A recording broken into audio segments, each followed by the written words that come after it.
ပိသက်ကြီးဒီနေ့ကျွန်တော်တို့ဟာသမိုင်းရဲ့အမောင်ထူထက်ကပဟိလိဆန်နဲ့မိခွန်းတစ်ခုကိုအတူတူဖော်ထုတ်ကြရအောင်ဒုတိယကမ္ဘာစစ်မှာအာရှရဲ့အင်အားကြီးနိုင်ငံတစ်နိုင်ငံဖြစ်တဲ့ဂျပန်ဟာဘယ်လိုအမားတွေလောက်ခဲ့လို့နောက်ဆုံးမှာစစ်ရှုံးခဲ့ရတာလဲသူတို့ရဲ့မဟာဗျူဟာမြောက်မာရွေးမှုတွေထိမှတ်မထားတဲ့ဆုံးဖြတ်ချက်တွေကကမ္ဘာသမိုင်းကိုဘယ်လိုပြောင်းလဲစေခဲ့တာလဲဒီနေ့ဗီဒီယိုမှာအဲ့ဒီအကြောင်းတွေကိုအအားတင်စရာအချက်အလက်တွေနဲ့တကွပြောပြပေးသွားမှာပါစိတ်ဝင်စားစရာကောင်းတဲ့ခီးတစ်ခုကိုစတင်လိုက်ကြရအောင်ဒုတိယကမ္ဘာစစ်ဟာကမ္ဘာသမိုင်းမှာအကြီးမားဆုံးနဲ့အပြင်းထန်ဆုံးပဋိပက္ခတစ်ခုပါဒီစစ်ပွဲကြီးမှာဂျပန်အင်ပါယာဟာအာရှနဲ့ပစိဖိတ်ဒေသမှာအဓိကအခမ်းကဏ္ဍကနေပါဝင်ခဲ့ပါတယ်။သူတို့ရဲ့စစ်ရေးစွမ်းရည်စစ်သားတွေရဲ့စီကံနဲ့ရဲစွမ်းတပ်တွေဟာချီးကျူးစရာကောင်းပေမဲ့စစ်ပွဲရဲ့အဆုံးသတ်မှာတော့ရှုံးနိမ့်ခဲ့ရပါတယ်။ဒီရှုံးနိမ့်မှုဟာကံကြမ္မာကြောင့်လားဒါမှမဟုတ်သူတို့ကိုယ်တိုင်ရဲ့အမားနေကြောင့်လားဆိုတာကိုကျွန်တော်တို့စမ်းစစ်ကြည့်ကြရအောင်။ပထမဆုံးနဲ့အကြီးမားဆုံးအမားကတော့အမေရိကန်ပြည်ထောင်စုရဲ့စက်မှုလုပ်ငန်းစွမ်းရည်ကိုဂျပန်တို့လုံးဝရှော့တက်ခဲ့တာပါတယ်1942ခုနှစ်ဒီဇင်ဘာလ9ရက်နေ့မှာဂျပန်တို့ဟာပူလဲစိတ်ကမ်းကိုရုတ်တရက်တိုက်ခိုက်ခဲ့ပါတယ်။ဒီတိုက်ခိုက်မှုဟာစစ်ရေးအရာအောင်မြင်မှုတစ်ခုလုံးထင်ရပေမဲ့မဟာဗျူဟာအရတော့ကြီးမားတဲ့မားရီးမှုတစ်ခုဖြစ်သွားခဲ့ပါတယ်။ဂျပန်ခေါင်းဆောင်တွေကအမေရိကန်ပြည်ထောင်စုဟာဒီတိုက်ခိုက်မှုကြောင့်စိတ်တက်ကြပြီးစစ်ပွဲကနေနှုတ်ထွက်သွားလိမ့်မယ်လို့ထင်ခဲ့ကြပါတယ်။ဒါပေမဲ့တကယ်တမ်းမှာတော့အမေရိကန်တွေဟာပိုပြီးစီးလုံးညီညွတ်ခါလက်စားချီကိုပိုပြီးပြင်းပြလာခဲ့ပါတယ်။အားတင်းစရာအချက်တစ်ခုကတော့ဂျပန်တို့ဟာအမေရိကန်ရဲ့စက်မှုစွမ်းအားကိုဘယ်လောက်တောင်ရှော့တွက်ခဲ့တယ်လဲဆိုရင်သူတို့ရဲ့စစ်တင်ဘော်တွေဟာဒီနှစ်ကိုတင်ဘော်တစ်စီးနဲ့စီးလောက်ပဲတိစောက်နိုင်ချိန်မှာအမေရိကန်ဟာဒီနှစ်ကိုတင်ဘော်တာဆန်ပေါက်များစွာကိုတိစောက်နိုင်ခဲ့တာပါစစ်ပွဲအစပိုင်းမှာဂျပန်နဲ့ရေတပ်ဟာအားကောင်းပေမဲ့စစ်ပွဲကြာလာတာနဲ့အမျှအမေရိကန်ရဲ့ထုတ်လုပ်မှုစွမ်းအားကိုလုံးဝမရှိနိုင်တော့ပါဘူးဥပမာ1943ခုနှစ်မှာအမေရိကန်ဟာစစ်တင်ပုံ90ကျော်ထုတ်လုပ်ခဲ့ပြီးဂျပန်ကတော့6စီးပဲထုတ်လုပ်နိုင်ခဲ့ပါတယ်ဒီခွာခြားချက်ကြီးကစစ်ပွဲရဲ့ရလဒ်ကိုအဆုံးဖြတ်ပေးခဲ့ပါတ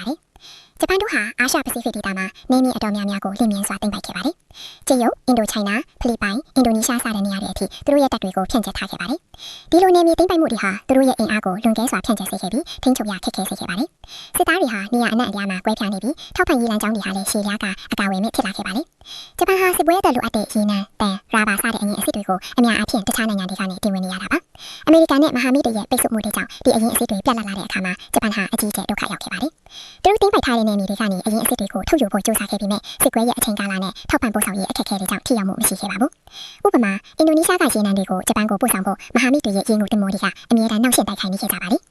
ဂျပန်တို့ရဲ့ရေတပ်မဟာဗျူဟာဟာလည်းအားနည်းချက်တွေရှိခဲ့ပါတယ်။သူတို့ဟာရန်သူရဲ့အဓိကရေတပ်ကိုတစ်ခုတည်းသောစစ်ပွဲနဲ့အပြီးသက်ချေမှုနိုင်မယ်လို့ယုံကြည်ခဲ့ကြပါတယ်။ဒါကို decisive battle doctrine လို့ခေါ်ပါတယ်။ဒီအယူအဆကြောင့်သူတို့ဟာရေရောင်းစုကြီးတွေကိုတိစောက်ခဲ့ပြီးလေယောင်တင်တင်ဘောတွေရဲ့အရေးပါမှုကိုကနအူမှရှော့တက်ခဲ့ကြပါတယ်။1942ခုနှစ်ဇွန်လမှာဖြစ်ပွားခဲ့တဲ့ Midway တိုက်ပွဲ Battle of Midway ဟာဒီအမားရဲ့အထင်ရှားဆုံးတာတကပါပဲ။ဂျပန်တို့ဟာအမေရိကန်ရေတပ်ကိုအပြီးသက်ချေမှုဖို့ကြိုးစားခဲ့ပေမဲ့အမေရိကန်တွေရဲ့လှုပ်ဝက်ကိုဖော်ထုတ်နိုင်မှုကြောင့်ဂျပန်ရဲ့စီမံကိန်းတွေကိုကြိုတင်သိရှိခဲ့ကြပါတယ်။ Midway တိုက်ပွဲမှာဂျပန်တို့ရဲ့အကောင်ဆုံးလေယောင်တင်တင်ဘောကြီးလေးစီဆုံးရှုံးခဲ့ရပြီးဒါဟာ Pacific စစ်ပွဲရဲ့အထက်အပြောင်းဖြစ်ခဲ့ပါတယ်။ဒီတိုက်ခိုက်မှုဟာဂျပန်ရေတပ်ရဲ့ကြော်ရိုးကိုချိုးခဲ့ရုံတမ်းမကလေယောင်တင်တင်ဘောတွေရဲ့စစ်ပွဲမှာအရေးပါမှုကိုလည်းပြသခဲ့တာပါ။ဂျပန်တို့ဟာစစ်ပွဲအစပိုင်းမှာနည်းပညာနဲ့ပတ်သက်ပြီးအားတာချက်အချို့ရှိခဲ့ပါတယ်။ဥပမာသူတို့ရဲ့ဇီရိုတိုက်လေယာဉ်တွေဟာကနအူးမှာအလုံးကောင်းဝင်ခဲ့ပါတယ်။ဒါပေမဲ့စစ်ပွဲကြာလာတာနဲ့အမျှမဟာမိတ်တွေရဲ့နည်းပညာတိုးတက်မှုတွေကိုဂျပန်တို့ကလိုက်မမီနိုင်တော့ပါဘူး။ရေဒါနည်းပညာရဲ့အရေးပါမှုကိုရှော့တွက်ခဲ့ပြီးလိုဘက်ကိုဖော်ထုတ်နိုင်မှုမှာလည်းအမေရိကန်ထက်အများကြီးနောက်ကျချန်ခဲ့ပါတယ်။အမေရိကန်တွေဟာစစ်ပွဲကာလအတွင်းမှာအမြဲတမ်းပုံမကောင်းမွန်တဲ့လေယာဉ်တွေစစ်တင်မောတွေနဲ့လက်နက်တွေကိုတီထွင်ထုတ်လုပ်နေခဲ့ပါတယ်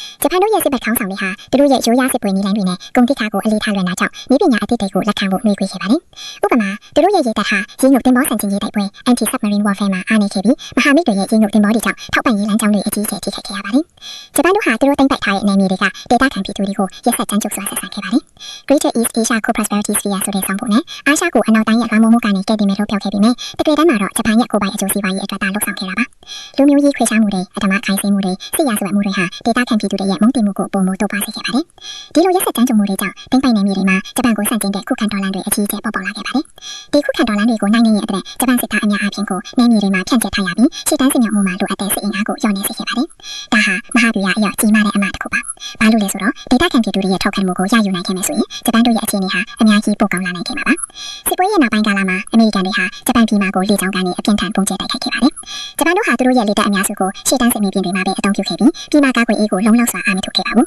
။ဒါကြောင့်အမေရိကန်ရဲ့ပြည်တွင်းကျင်းနိုင်ပုံကျဲလေယာဉ်တွေဟာဂျပန်မြို့ကြီးတွေကိုလွတ်လပ်လပ်နေပါပုံကျဲနိုင်ခဲ့ပြီးဂျပန်ရဲ့စစ်မှုလုပ်ငန်းတွေကိုအကြီးအကျယ်ထိခိုက်ခဲ့ပါတယ်။1945ခုနှစ်မတ်လ10ရက်နေ့မှာတိုယိုမြို့ကိုမီးလောင်ပုံကျဲတိုက်ခိုက်ခဲ့တဲ့စစ်စင်ရေးဟာတမိုင်းမှာအပြင်းထန်ဆုံးလေကြောင်းတိုက်ခိုက်မှုတွေထဲကတစ်ခုပါ။တညထဲမှာပဲလူပေါင်း100ကျော်တေဆုံးခဲ့ရပြီးမြို့ရဲ့ဧရိယာအများစုပျက်စီးခဲ့ပါတယ်။ဒီလိုကာကွယ်ရေးအားနည်းမှုဟာဂျပန်ရဲ့စစ်ပွဲဆက်လက်တိုင်နိုင်စမ်းကိုတိတိကျကျလျော့ကျစေခဲ့ပါတယ်။စစ်ပွဲရဲ့နောက်ဆုံးကာလမှာဂျပန်တို့ရှုံးနေတော့မယ်ဆိုတာအတန်အထိရှင်းနေပါပြီ။ဒါပေမဲ့ဂျပန်ခေါင်းဆောင်ပိုင်းဟာဂုဏ်သိက္ခာနဲ့အသက်ပေးတိုက်ခိုက်မယ်ဆိုတဲ့စိတ်ဓာတ်ကြောင့်အញ្ញံခံဖို့အငြင်းဆိုင်ခဲ့ပါတယ်။ မေရိကန်ကမဟာမိတ်တွေနဲ့အတူ Boston Declaration ကိုထုတ်ပြန်ပြီးအငြင်းခံဖို့တိုက်တွန်းခဲ့ပေမဲ့ဂျပန်ကလက်မခံခဲ့ပါဘူးဒီလိုအငြင်းမခံလို့တဲ့စိတ်ကြောင့်စစ်ပွဲဟာထပ်မံကြာရှည်ခဲ့ပြီးနောက်ဆုံးမှာတော့အမေရိကန်ကဟီရိုရှီမာနဲ့နာဂါဆာကီမြို့တွေကိုအနုမြုပ်ပုံကျဲချခဲ့ပါတယ်ဒီကြောင့်မဲ့ပွဲကောင်းတဲ့လို့ရတဲ့ခုကြောင့်လူပေါင်း3နှစ်ချီထိဆုံးခဲ့ရပြီးဂျပန်ဟာနောက်ဆုံးမှာတော့အငြင်းခံခဲ့ရပါတယ်အကယ်၍သာဂျပန်တို့ဟာ Boston ကြေညာချက်ကိုလက်ခံခဲ့မယ်ဆိုရင်အနုမြုပ်ပုံရဲ့တရားမှုတွေကနေရှောင်ရှားနိုင်ခဲ့မှာပါ